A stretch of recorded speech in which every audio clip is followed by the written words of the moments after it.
মাংস পিঠা বানাবো আর এগুলা ভাজতে হইব না। তেল দিলাম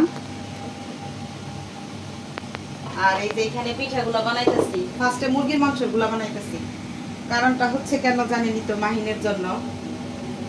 মাহিনের প্রচুর অ্যালার্জি বাড়ছে, তাই যে দেখেন এখনো গরু ধরি নেই, শুধু মুরগিগুলা দিয়ে আগে ভেজে নেই মাহিন। কিভাবে করতেছি যে দেখেন, তারপরে শুধু তেলে ছেড়ে দেবো আর ভাজা হয়ে যাবে।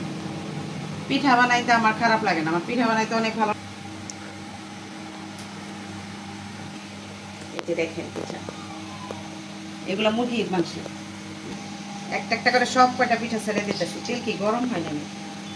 হয়েছে। বড় করার মধ্যে পিঠা ভাজতে সুবিধা আছে, তেল বেশি দেওয়া যায়, পিঠাও বেশি দেওয়া যায়। এই আর একটু গরম করা লাগছে,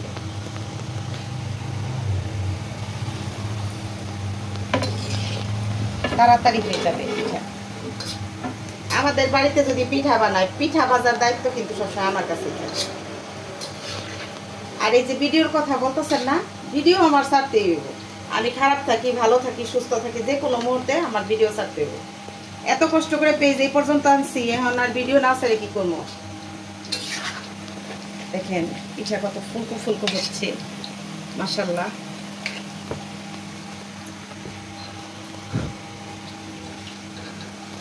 প্রত্যেকটা পিঠা অনেক সুন্দর হইতেছে।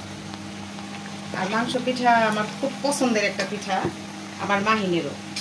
কিন্তু মাহিনের আব্বু কি পিঠা খাবে? সে রুটি পিঠা আর গরুর মাংস, মুরগির মাংস, এইগুলা হালুয়া, এইগুলো পছন্দ করে। কিন্তু আমি এই পিঠাই পছন্দ করি। এই যে এখানে ভাজা হবে আর আমি এই পাঁচটাতে আরো বানাবো। এই যে সব কিছু প্রস্তুত করে রাখছি, একা একাই বানাই।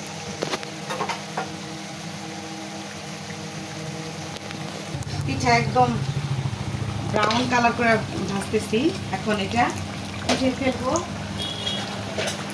একটা একটা করে। এই যে গরম গরম মুচমুচে পিঠে, এই যে এখানে নাম কেমন হয়েছে বলেন তো? যা পারি, আমার কারো কাছে আর যাইতে হয় না, আমি নিজের শখের পিঠা নিজেই বানাইতে পারি। আর এই যে এখানে দেখেন পুর ভরতেছি একটা একটা করে। নিজের জন্য পিঠা বানাইতে গেলে আর কারো কাছে আমার যাইতে হয় না। একটা সময় আসছিল যে রান্না করতে পারি নাই, এখন মাশাআল্লাহ সবই পারি। আসলে মেয়ে মানুষের কোনো কিছুর দরকার হয় না, যে চেষ্টা থাকলে পারা যায়, চেষ্টা যদি নাই থাকে কিভাবে পারবো, এটা হচ্ছে কথা। আগে আমি ঠিক মতো ভাতও রান্না করতে পারতাম না, আর এখন মাশাআল্লাহ আমি সব রান্না করতে পারি। আমি যদি টার্গেট করি, মানে এক চোটে 50 জন 100 জন মানুষের রান্না করতে পারবো, যদি শুধু খালি একজন নাড়ার মানুষ থাকিস। বেশি মাংস রান্না করলে মানে নাড়াচাড়া করতে অনেক কষ্ট হয় না, ওইটা একটু কষ্ট। মশলা সব কিছুই দিতে পারবো ইনশাল্লাহ, খারাপ বলতে পারবে না কেউ রান্না। এইভাবেই বানাচ্ছি। আর এগুলো এখন একটু পরে তেলে দিয়ে দিব। তো কালকে থেকে তো স্কুল খুলে যাবে। কালকে না, আমি যখন এই ভিডিওটা পোস্ট করব তখন তো অনেক সময় লেগে যাবে, তখন তো অনেক দেরি হয়ে যাবে, এডিট করতে সময় লাগে না। খুব তাড়াহুড়া করে বানাইতেছে, এখন কিন্তু রাত 10টা বাজে প্রায়, আর আমি পিঠা বানাইতেছি।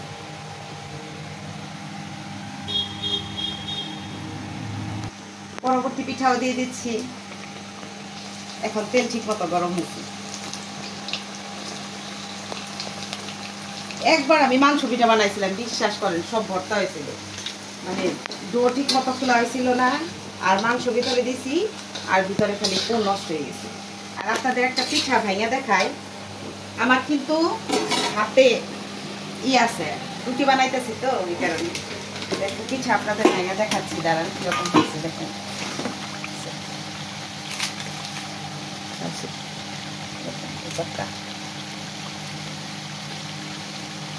আমি একটু খাচ্ছি।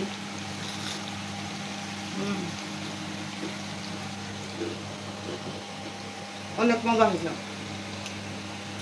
অনেক মাংস। এটা মুরগি, একটু পরে গরুরটাও করবো।